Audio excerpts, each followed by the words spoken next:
네, 안녕하세요. 지식자파점입니다. 일본 제국이 2차 대전에서 패배하자 식민지였던 항만도가 해방되면서 남쪽의 미국, 북쪽에 소련이 나눠 통치를 하기 시작합니다. 동아시아 유일한 분단 국가였죠. 하지만 세계 유일의 분단 국가는 아니었는데요. 바로 유럽의 독일도 분단이 되었습니다. 동독은 소련이, 서독은 연합군이 통치를 했고 수도였던 베를린도 반반씩 나눠 동베를린, 서베를린으로 만들었습니다. 그렇다면 만약 독일처럼 서울이 남서울과 북서울로 나눠졌다면 어떻게 되었을까요?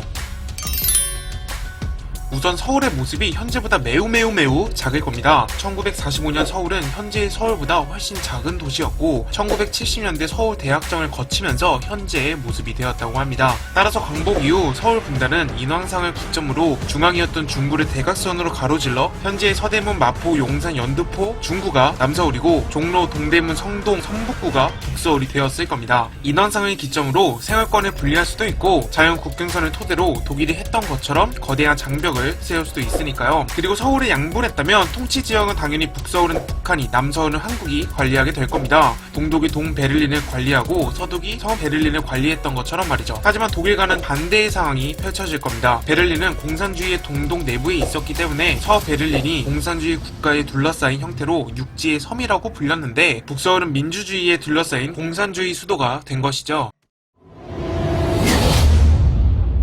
서울이 남과 북으로 분리되었다면 한국전쟁이 일어나지 않았을 겁니다. 그게 무슨 말이냐면 서울의 존재가 정쟁을 억제할 수도 있다는 거죠. 생각해보자고요. 북한의 수도가 북서울이라면 전쟁 준비를 북서울에서 해야 하는데 말처럼 그게 쉽지가 않잖아요. 가능하겠습니까? 전쟁 준비를 하려면 갖가지 물자 준비부터 작전부대 보급, 전략전술, 전술회의 등 여러가지 절차가 있는데 국가 수뇌부 전체가 남한에 둘러싸인 북서울에 위치한 상황에서 전쟁 준비는 힘들겠죠. 물론 소련과 중국이 전쟁 준비를 도와줄 수는 있지만 결국 전쟁을 치르는 건 북한이기 때문에 북서울의 존재는 오히려 걸림돌이 될 겁니다. 그리고 전쟁이 발발해도 한국의 준비는 실제로 벌어진 한국전쟁보다 더 철저하게 준비됐을 겁니다. 심장부에 적성국가 수도가 있는데 수도 방위에 더 힘을 썼을 테니까요. 또한 북서울을 선체 타격해서 방어 진지로 시간을 벌 수도 있었겠죠. 여튼 북서울이 오히려 북한의 수도가 되었다면 전쟁이 일어나지 않았을 겁니다. 그리고 전쟁이 일어나지 않았다면 지금쯤 통일이 되었을 수도 있죠. 현재 북한의 정권을 유지시켜주는 이유 중 하나가 나라의 폐쇄성인데 북서울이 북한의 수도의 기능을 했었다면 나라가 폐쇄의 적일 수가 없습니다. 아니 양옆에 전부 아파트가 올라가고 떵떵거리고 살고 있는데 무슨 수로 공산주의 체제가 안정적이라고 선전을 하겠어. 믿는 사람이 있는 것도 신기하다. 애초에 백두혈통 놈들이 독재를 하지도 못했을 겁니다. 김일성, 김정은, 김정일까지. 북서울이 수도였다면 남로당 계열 박헌영의 입지가 더 강해서 김일성이 박헌영을 수청하지도 못했겠죠.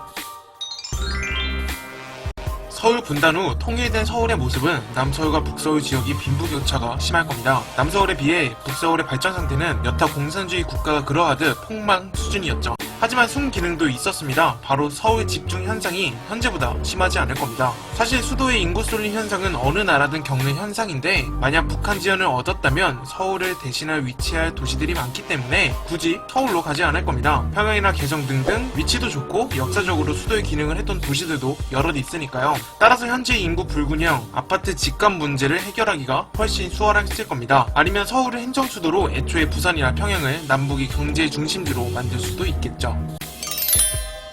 자, 오늘은 서울이 분단되었다면 어떻게 되었을지에 대해서 알아보았습니다. 영상이 재밌었다면 좋아요와 구독을 눌러주시고요. 영상 주제를 신청하고 싶으시다면 댓글로 작성을 해주세요. 그럼 저는 다음 영상에서 찾아뵙겠습니다. 시청해주셔서 감사합니다. 그럼 안녕!